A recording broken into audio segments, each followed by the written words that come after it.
প্রিয় দর্শক, আপনাদেরকে স্বাগত জানাচ্ছি কালবেলায়। এবং আপনারা এই মুহূর্তে দেখতে পাচ্ছেন আমরা রয়েছি ঠিক শাহবাগ থেকে যে টিএসসির এদিকে যেতে যে সড়কটি, সেই সড়কে রয়েছে। এবং শাহবাগ মোড় থেকে কিন্তু শুরু হয়েছে যে ইনকিলাব মঞ্চের যে কর্মসূচি। আজ আওয়ামী লীগের নিষিদ্ধ এবং সেই সাথে শাহবাগীদের বিচারের দাবি এবং যে শাহবাগে যে গণজাগরণ মঞ্চ তৈরি করে ইমরান সরকার এবং লাকি আক্তার যে মব সৃষ্টি করেছিল আসলে, এবং বাংলাদেশে আইন পরিবর্তন করে যে রায় পরিবর্তন করেছিল তারা, সেই প্রতিবাদে কিন্তু আজ তাদের বিচারের দাবি জানিয়েছে ইনকিলাব মঞ্চ। এবং ইনকিলাব মঞ্চ সেই দাবি জানিয়ে কিন্তু আজ বিচারের দাবিতে তারা কিন্তু জুলাই জনতার যে মানববন্ধন কর্মসূচি সেটি কিন্তু তারা পালন করেছে ইনকিলাব মঞ্চের ব্যানারে। এবং তারা আসলে বলছেন যে আওয়ামী লীগের নিষিদ্ধ করতে হবে এবং সেই সাথে সাথে আওয়ামী লীগ যে যে পরিমাণে অপকর্ম বাংলাদেশে করেছে, বিশেষ করে খুন, ধর্ষণ এবং যে অপকর্মের সাথে জড়িত ছিল সেই বিচার নিশ্চিতের দাবি কিন্তু তারা করেছেন। এবং বিশেষ করে জুলাই অভ্যুত্থানে যে ছাত্র জনতার উপরে নির্বিচারে যে গুলি চালিয়েছিল এবং গণহত্যা পরিচালনা করেছিল সেটিকে সামনে তুলছেন এবং সামনে তুলে সেই বিচারের দাবি কিন্তু তারা করছেন।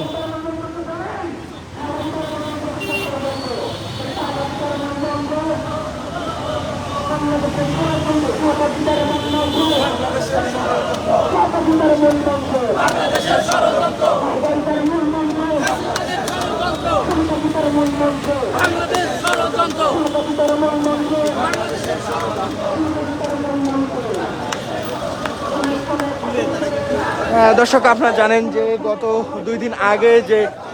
হোটেল ইন্টারকন্টিনেন্টালের সামনে লাকি আক্তার সামনে আসেন মিডিয়ার সামনে, এবং আসার পরপরই কিন্তু আপনারা দেখতে পেয়েছেন যে ইনকিলাব মঞ্চের যে নতুন কর্মসূচি তারা কিন্তু দিয়েছেন। আসলে তারা কিন্তু শাহবাগীরা যে জেগে উঠেছিল এবং বাংলাদেশে একটি মব সৃষ্টি করে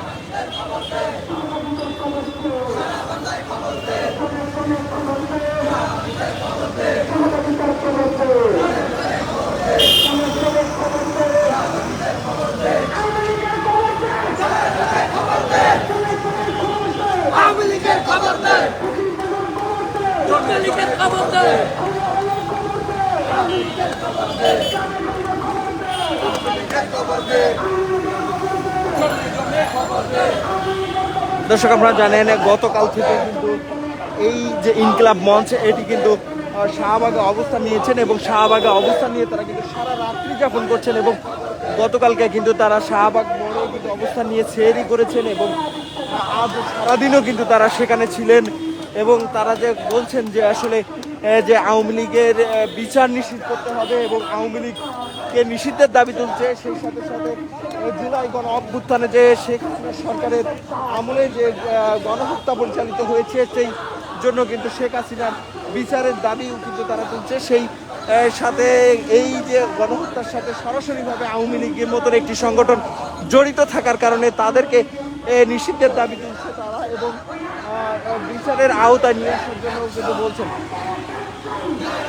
এবং লাকি আক্তার, যে আপনারা জানেন যে লাকি আক্তার এবং ইমরান সরকারের মতন লোকেরা যে 2013 সালে বাংলাদেশের একটি মব সৃষ্টি কায়েম করেছিল এবং আইন পরিবর্তন করে তারা আসলে মানুষকে ফাঁসি দেওয়ার জন্য কিন্তু যে নতুন করে আইন পাশ করে ফাঁসি নিশ্চিতের দাবি তুলেছিল। এবং সেই কারণেই কিন্তু আজ কিন্তু 5 আগস্ট গণ অভ্যুত্থানের মাধ্যমে শেখ হাসিনা পতনের পরে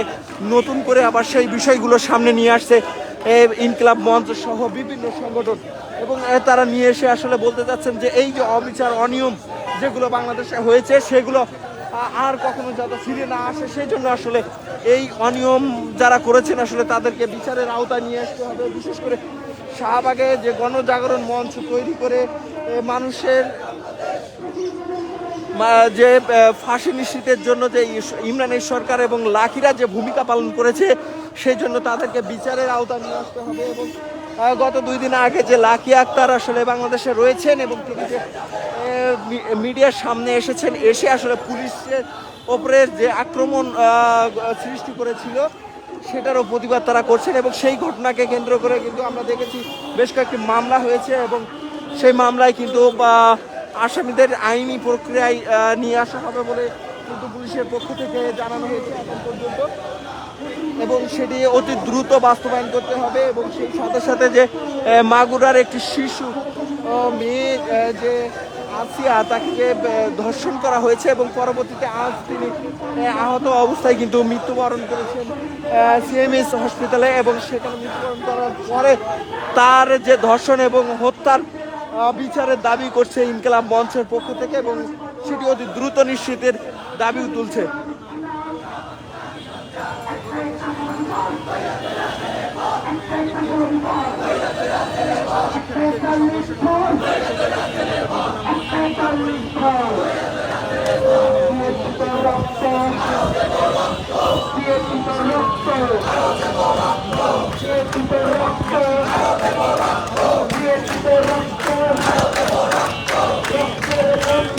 এবং দর্শক একটু নাটকীয়ভাবে হঠাৎ করেই কিন্তু গত 2 দিন আগে লাকি আক্তার আসলে মিডিয়ার সামনে আসেন এবং এসে কিন্তু নতুন ধরনের একটি বিতর্কের জন্ম দিয়েছেন বলে আমরা দেখতে পেয়েছি এবং সেই পরিপ্রেক্ষিতে কিন্তু আবারও সোচ্চার হয়ে উঠেছে ইনকিলাব মঞ্চ।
গাড়ি দিয়ে তো বেচা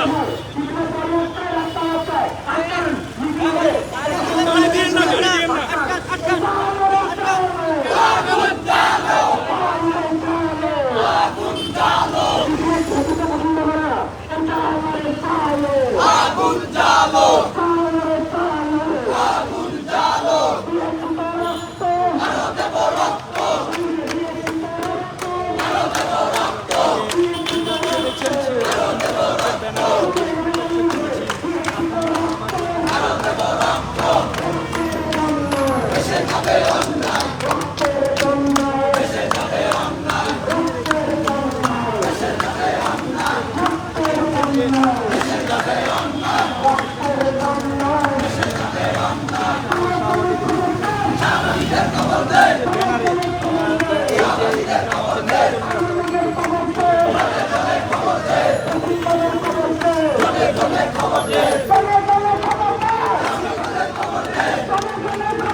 Hasina,